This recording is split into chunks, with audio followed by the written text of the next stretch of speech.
محمد مصطفیٰ احمد مجتبی بہائے کائنات رنگ کائنات مقصود و مطلوب کائنات محمد مصطفیٰ احمد مجتبی صلی اللہ علیہ وسلم کے پیارے غلاموں پیارے امتیوں السلام علیکم ورحمۃ اللہ وبرکاتہ۔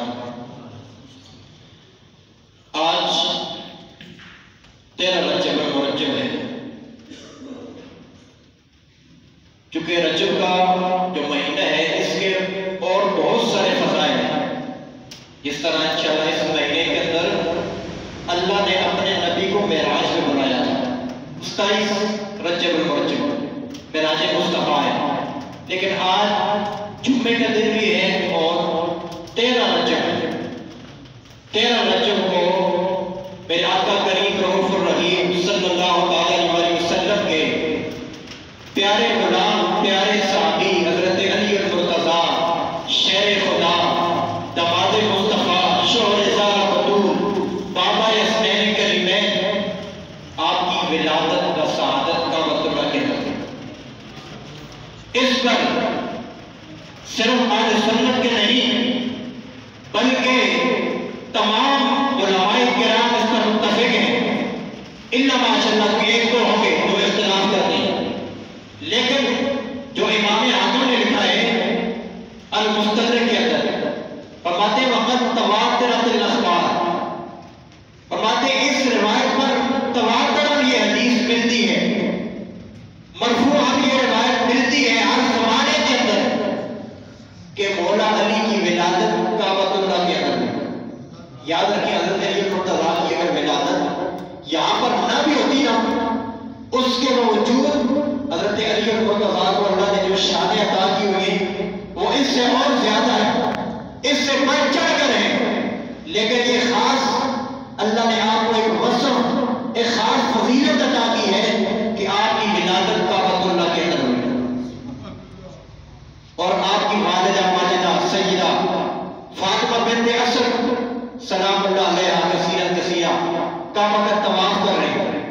فرماتی یہ اتنے میں مجھے درد سے شروع ہوا اور میں پریشان ہو گئی، چونکہ ہم سب بیٹیوں والے ماں والے ہیں، یہ سب سے مشکل مرحلہ ہوتا ہے جب بچے کی ولادت ہوتی ہے، مشکل ترین مرحلہ ہوتا ہے، لیکن وہ سیدہ فاطمہ بنت اسد انہیں پتہ تھا کہ میرا جو بیٹا پیدا ہونے والا ہے وہ ولیوں کا امام ہے، وہ داماد مصطفیٰ ہے، شوہر زارہ بطول ہے، بابا حسنین کریمین ہے، اور وہ علی المرتضیٰ کرم اللہ تعالیٰ وجہ کریم جن کے اور بہت سارے فضائل ہیں۔ پھر حضور نے فرمایا میں اگر علی کے فضائل تمہارے سامنے رکھوں تو تمہیں پتہ چلے کہ مولا علی کا مقام کیا ہے، لیکن بہت سارے ایسے فضائل ہیں مولا علی کے جو ہمیں پتہ ہی ہوتا ہے، بہت سارے ایسی فضیلتیں ہیں جو ہمارے علم کے اندر نہیں۔ آج صرف کمزوری یہ ہے، علماء کی کمزوری ہے کہ ہم نے صحابہ کو اٹھا کر کسی اور کے حوالے کر دیا ہے، اہل بیت کو اٹھا کر کسی اور کے حوالے کر دیے۔ آج کے دور کے اندر اگر کوئی بندہ حضور کی آن کا ذکر کرے اس پر فتوے لگ جاتے ہیں، کوئی کہتا ہے یہ شیعہ ہو گیا، کوئی کہتا ہے یہ رافضی ہو گیا ہے، لیکن یاد رکھیں پریشان ہونے کی ضرورت نہیں ہے۔ یہ ہر دور کے اندر امام شافعی کتنا بڑا امام گزرا ہے، اس پر بھی یہی فتوے لگے تھے، اور امام نسائی رحمۃ اللہ تعالیٰ نے بہت بڑے امام گزرے، ان پر بھی یہی فتویٰ لگا، امام اعظم ابو حنیفہ پر بھی یہی فتویٰ لگا کہ یہ رافضی ہو گئے، شیعہ ہو گئے۔ یاد رکھیں علی علی کرنے سے بندہ رافضی نہیں ہوتا۔ شیعہ کپڑے پہنتے ہم کپڑے پہنے چھوڑ دیں، وہ کھانا کھاتے ہم کھانا کھانا چھوڑ دیں، عجیب علم ہے، عجیب عقل ہے۔ یاد رکھیں ہم علی کو اس لیے مانتے ہیں، علی صحابہ کے اندر بھی ہے اور آل کے اندر بھی ہے، صحابہ کے اندر بھی بڑا مقام ہے اور آل کے اندر بھی بڑا مقام ہے، جنہیں مصطفیٰ کریم علیہ السلام نے اتنی عزتوں سے نوازا ہے۔ اور حضرت امام احمد بن حنبل اور ابن عساکر لکھتے ہیں کہ سب سے زیادہ جس ہستی کی شان میں قرآن کی آیات نازل ہوئی 350 آیات ہیں جو علی کے حق میں نازل ہوئی۔ اگر کسی کی شان میں ایک آیت آ جائے نا بہت بڑا مقام ہے، تو جس ہستی کی شان میں 300 آیات آ رہے ہیں، کتنی آیات؟ 300 آیات، 350 صرف حضرت علی المرتضیٰ کے حق میں، اور حضرت ابن عباس فرماتے ہیں قرآن مجید کے اندر جہاں کہیں اللہ نے یا ایھا الذین آمنوا سے ایمان والوں کو مخاطب کیا ہے، اس کا سب سے پہلا مخاطب حضرت علی ہے، کیونکہ حضرت علی المرتضیٰ نے سب سے پہلے اسلام قبول کیا ہے، بچوں میں سب سے پہلے آپ نے اسلام قبول کیا۔ آپ کی مادہ فرماتی میں کعبۃ اللہ کا طواف کر رہی تھی، مجھے درد سے شروع ہوا، مادی پریشان ہو گئی، طواف کر رہے بچے کی ولادت فرماتی اتنے میں کعبے کی دیوار پھٹی اور میں اندر داخل ہوئی، وہیں پر حضرت علی المرتضیٰ پیدا ہوئے۔ یاد رکھیں یہ وہ ہستیاں ہیں۔ خود سیدہ زہرا فرماتی جب میرے بیٹے حضرت امام حسن اور حسین جب ان کی ولادت ہوئی فوراً بعد آپ نے نماز ادا فرمائی۔ یہ کوئی عام عورت تو نہیں ہے جن کی پاکی کا بیان اللہ کو مان کر کرتا ہے، وہ یہ طاہرہ متطہرہ، اللہ نے جنہیں پاک کر دیا ہو وہ کیسے ناپاک ہو سکتے ہیں؟ اس لیے فرماتی جب ولادت ہوئی اور اس کے بعد میں نے دیکھا اللہ نے اتنا حسین و جمیل بیٹا دیا، حسین و جمیل بیٹا، لیکن آنکھیں نہیں کھول رہے اور کچھ کھا پی نہیں رہے۔ جب حضور کو پتا چلا کہ میرے چچا کے گھر میں بیٹا ہوئے، سرکار خود آئے۔ دیکھیں نا، جس کو گھٹی دینے کے لیے خود مصطفیٰ ہیں، وہ کوئی عام ہستی ہے؟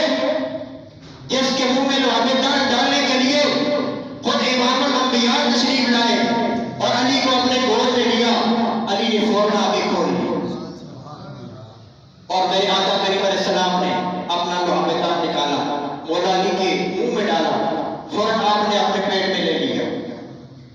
یہ کتنے بڑے احساس کی بات ہے، آگے کھولیں تو سامنے چہرے وقت دکھاؤ، اور جب پیٹ میں کوئی لقمہ کوئی چیز جائے وہ بھی لوہے دان مصطفیٰ ہو۔ پھر کیوں نہ آنا مدینہ تو رہنے والی ہوں، باب آگی تفسیر مولا علی ہوں، اس لیے سرکار نے وطن میں علم کا شہر ہوں اور علی اس کا دروازہ ہے۔ اور بارہ آپ کی ولادت کا وقت اللہ کے اندر ہوئی۔ آج عجیب و غریب قسم کے مولوی آ گئے، عجیب و غریب قسم کے لوگ آ گئے۔ آپ بڑے بڑے علماء نے لکھے ولادت کا وقت اللہ کے اندر ہوئی، لیکن پھر بھی نہیں مان لیا۔ سوچو یار، اگر ہم نے مان لیا ہماری عزت کم ہو جائے گی؟ اگر ہم نے مان لیا علی کی ولادت کا وقت اللہ کے اندر ہوئی ہے، کیا ہماری شان گھٹ جائے گی؟ جو بھی اہل بیت سے پیار کرنے والے لوگ ہوتے ہیں اللہ ان کے مقام کو بلند کر دیتا ہے۔ کس نے کیا خوب شعر لکھا ہے کہ کرتے نو کوئی پوچھے مولود کعبہ کون ہے، یعنی کعبہ کے اندر ولادت کس کی ہوئی ہے؟ مولود کعبہ کا مطلب ہے کعبہ اللہ کے اندر ولادت ہوئی۔ کرتے نو کوئی پوچھے مولود کعبہ کون ہے، وہ جتا نہ کرے تو بتیا بس کروں کا علی ہے، شیر خدا علی ہے، مشکل کشا علی ہے، شیر خدا علی ہے، مشکل کشا۔ صرف علی کو اللہ نے یہی مقام نہیں دیا، بلکہ فاروق اعظم فرماتے ہیں حضرت علی کو اللہ نے وہ خاصیت عطا کی ہے، اگر مجھے مل جائے کائنات کے اندر مجھے سب کچھ مل جائے، میرا خاصہ یہ ہے کہ مصطفیٰ نے اپنی سب سے پیاری بیٹی سیدہ فاطمہ کا نکاح علی سے کیا ہے۔ فاروق اعظم فرماتے ہیں کہ حضرت علی کو وہ خصوصیات عطا کی ہیں، اگر مجھے مل جاتی تو دنیا اور مافیا سے بہتر ہوتی۔ وہ کیا ہے کہ حضور نے اپنی سب سے پیاری بیٹی سیدہ فاطمہ الزہرا سلام اللہ علیہا کا نکاح علی سے کیا۔ دوسرا حضور نے فرمایا میرے اور علی کے سوا کوئی بھی شخص مسجد میں جھوٹی حالت میں نہیں جا سکتا، لیکن میں اور علی جا سکتے ہیں اور کسی کے لیے اجازت نہیں۔ تیسری فضیلت کہ خیبر کے موقع پر حضور نے فرمایا کل میں جھنڈا اس شخص کے ہاتھ میں دوں گا جو اللہ سے بھی پیار کرتا ہوگا اور اس کے نبی سے بھی پیار کرتا ہوگا۔ خیبر فتح ہوئی، لیکن آج بھی یہودی جو ہے نا خیبر کا نام سن کے کام جاتے ہیں، کیونکہ جو مرہم تھا اس نے یہ دعویٰ کیا کہ میرے مقابلے کا ہے ہی کوئی نہیں ہے جو میرے سامنے آئے میرے ساتھ جنگ کرے۔ حضرت علی المرتضیٰ کی آنکھیں دکھ رہی تھی، حضور نے فرمایا کل میں جھنڈا اس کے ہاتھ میں دوں گا جس کے ہاتھ میں اللہ فتح عطا فرمائے۔ یہاں سے جو لوگ کہتے ہیں نبی کو نہیں پتا کل کیا ہوگا، حضور نے فرمایا کل میں جھنڈا اس کے ہاتھ میں دوں گا۔ کل کی خبر سرکار نے دی کہ کل میں جھنڈا اس کے ہاتھ میں دوں گا جس کے ہاتھ پر اللہ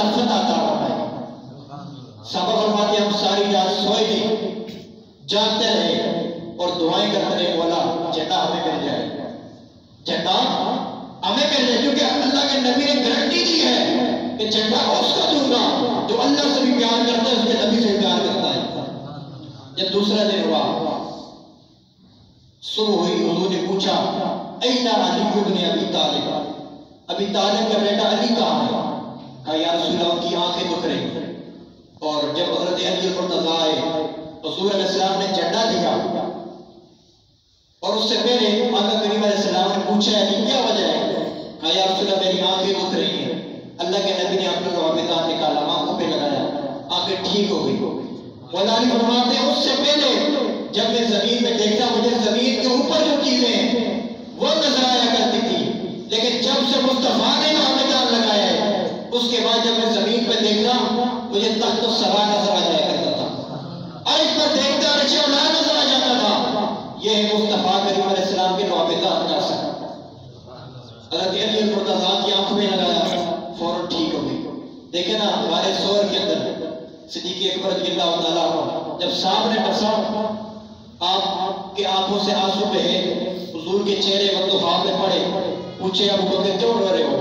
کہا مجھے سانپ نے ڈسا ہے۔ حضور نے رابطہ نکالا اور نکال کے وہاں پہ لگایا، فوراً ٹھیک ہو گئی، فوراً شفا اللہ نے عطا فرما دی۔ خود سوچو یار، مصطفیٰ کریم علیہ السلام کے صفات اور صاف لعاب دان کے اندر اتنی شفا اللہ نے رکھی ہے۔ مصطفیٰ کریم علیہ السلام کے وجود کے اندر اور ذات کے اندر اللہ نے کتنی شفا رکھی ہے۔ یہی وجہ ہے کہ مدینہ کا میرا نام یثرب تھا، بیماریوں کا گھر، لیکن جب سے حضور گئے وہاں پر جب سرکار گئے اللہ نے نام بدل دیا، مدینہ پڑ گیا دار الشفا، یعنی بیماریاں ختم۔ جو بھی انسان وہاں پر جاتا ہے بڑے سے بڑا بیمار بھی ہو بیماریاں ختم ہو جاتی ہیں۔ دار الشفا ہے، وہاں پر انسان کو شفا مل جاتی ہے، کیونکہ حضور کے قدمین لگے اللہ نے مدینہ کو بھی شفا والا بنا دیا۔ مدینہ مدینہ ہمارا مدینہ، مدینہ مدینہ ہمارا مدینہ، ہمیں دلو جانے سے پیارا مدینہ، ہمیں دلو جانے سے پیارا۔ وہ علی المرتضیٰ میرے آقا نے فرمایا کل میں جھنڈا اس کے ہاتھ میں دوں گا جو اللہ سے بھی پیار کرنے والا ہوگا اور اس کے رسول سے بھی پیار کرنے والا ہوگا۔ صبح ہی میرے آقا نے پوچھا او میرے صحابہ این علی ابن ابی طالب، ابو طالب کا بیٹا علی کہاں ہے؟ کہا لے اللہ کے نبی علی المرتضیٰ کی آنکھیں دکھ رہی ہیں۔ میرے آقا نے فرمایا بلا کے لے آؤ۔ میرے آقا نے اپنا رابطہ لگایا، فوراً شفا مل گئی، جھنڈا ان کے ہاتھ میں دے دیا، فرمایا او علی جھنڈا لے کے جاؤ، اللہ ضرور تمہیں فتح عطا فرمائے گا۔ اور علی جب جھنڈا لے کے گئے فتح آپ کو ملی۔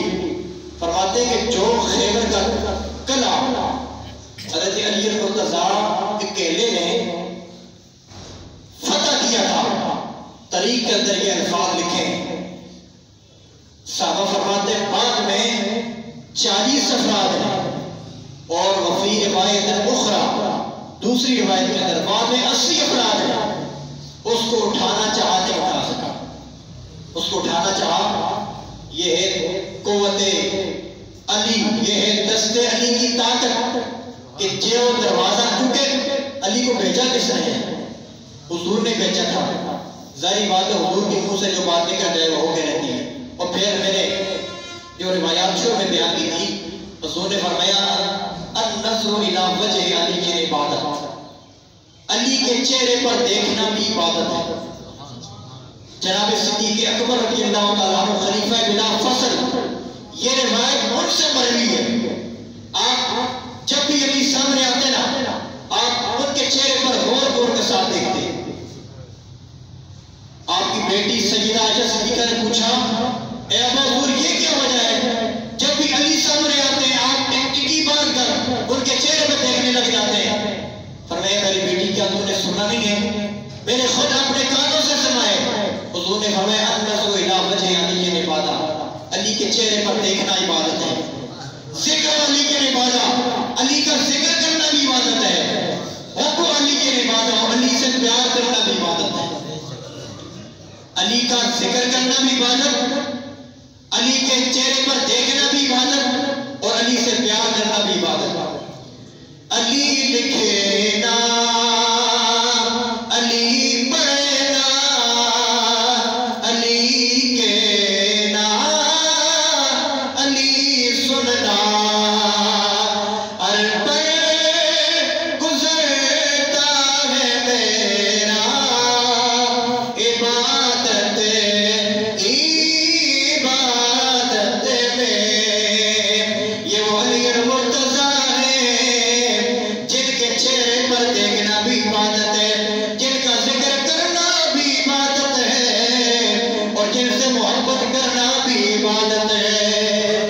کیونکہ حضور کو پتہ تھا کچھ میرے وہ غلام ہیں جو علی کو دیکھ پائیں گے، اور کچھ وہ ہیں جو علی کے چہرہ نہیں دیکھ پائیں گے۔ ان کے لیے ہے جو دیکھیں گے وہ تو عبادت کر لیں گے، جو نہیں دیکھ سکتے وہ کیا کریں؟ وہ علی کا ذکر کریں۔ ذکر کرنا بھی عبادت ہے۔ جن کے پاس یہ توفیق نہیں ہے، علی کا ذکر نہیں کر سکتے، وہ علی سے پیار کریں۔ کیا کریں بولیے؟ علی سے پیار کریں۔ اور صحابہ کرام فرماتے ہیں ہمارے دور کے اندر ہماری محفل جب ہوتی نا، منافق ہماری محفل میں آ کے بیٹھ جاتے۔ کون بیٹھ جاتا؟ منافق۔ فرماتے ہیں ہم پہچان کیسے کرتے؟ ہم فوراً حضرت علی کا ذکر کرتے۔ کس کا ذکر کرتے؟ علی کا۔ اور جب علی کا ذکر آتا، اگر چہرے کھل جاتے ہم سمجھ جایا کرتے تھے یہ پکا مومن ہے۔ اگر چہرے پہ فٹ پڑ جاتے یا چہرے بگڑ جاتے ہمیں یقین ہو جاتا ہے یہ پکا منافق بیٹھے ہیں۔ اس لیے علی کے ساتھ وہی پیار کر سکتا ہے جو کامل ایمان والا ہو، جو ایمان والا ہو، جو مصطفیٰ کا غلام ہو۔ علی کے ساتھ بغض وہی رکھے گا جس کے اندر ایمان نہیں ہے، کیونکہ یہ صحیح روایت ہے۔ حضور نے فرمایا لا یحبک الا مومن ولا یبغضک الا منافق۔ اے علی سوائے مومن کے تیرے ساتھ کوئی پیار نہیں کر سکتا، اور سوائے منافق کے تیرے ساتھ کوئی بغض نہیں رکھ سکتا۔ اس علی کا علم کا اندازہ خود لگائیں۔ فرماتے خود علی فرماتے ہیں سارے علوم کا علم اللہ نے قرآن کے اندر رکھا ہے۔ قرآن کا سارا علم سورہ فاتحہ کے اندر، سورہ فاتحہ کا سارا علم اللہ نے بسم اللہ کے اندر، بسم اللہ کا سارا علم با کے اندر، با کا سارا علم با کے نقطے کے اندر، وہ علی فرماتے وہ نقطہ میرا ہے۔ وہ نقطہ کیوں نہ علم اللہ تعالیٰ کرے؟ جب حضور خود کہہ رہے ہیں کہ انا مدینۃ العلم وعلی بابھا، میں علم کا شہر ہوں اور علی اس کا دروازہ ہے۔ بعض لوگوں یاد رکھو آج ہمارے اندر یہ بڑی کمزوری ہے۔ میں نے پہلے یہ کہا کہ ہر دور کے اندر فتوے لگتے آئے ہیں، لیکن یاد رکھیں آج جو ہمارے پاس دین پہنچا ہے اس کے اندر علی کے بیٹوں کی قربانیاں ہیں۔ اگر علی کے بیٹے کربلا کے میدان کے اندر اپنے ننے ننے شہزادوں کو نہ کٹواتے آج دین کیسے ہمارے پاس پہنچتا؟ ان کی قربانیاں ہیں، ان کا صدقہ ہے کہ آج دین ہمارے پاس پہنچا ہوا ہے۔ یہی وجہ ہے نماز کے اندر بھی ہم ان پر درود پڑھتے ہیں۔ اگر ہم ان پر درود نہ پڑھیں ہماری نماز نہیں ہوتی۔ کوئی سارا کہ نماز کے اندر اللہم صلی اللہ محمد وعلی آل محمد نہ پڑھے اس کی نماز ہی نہیں۔ اس لیے الحمدللہ ہمارے سنت ہے، ہمارا عقیدہ ہے کہ ہم حضور کے سارے صحابہ کے ساتھ پیار کرنے والے ہیں، حضور کی آل بیت کے ساتھ پیار کرنے والے ہیں۔ ہم نہ صحابہ کے بغضی ہیں نہ آل بیت کے بغضی ہیں۔ اس لیے حضور نے صحابہ سے بھی پیار کیا ہے اور آل بیت سے بھی پیار کیا ہے۔ ہم کیوں نہ اس علی سے پیار کریں جس کو حضور فرماتے ہیں کہ علی دنیا اور آخرت میں میرا بھائی ہے۔ بارہ یہ طویل موضوع ہے، دعا ہے کہ اللہ تعالیٰ جو کچھ بیان ہوا اس پہ عمل کرنے کی توفیق عطا فرمائے۔ وما توفیقی الا باللہ۔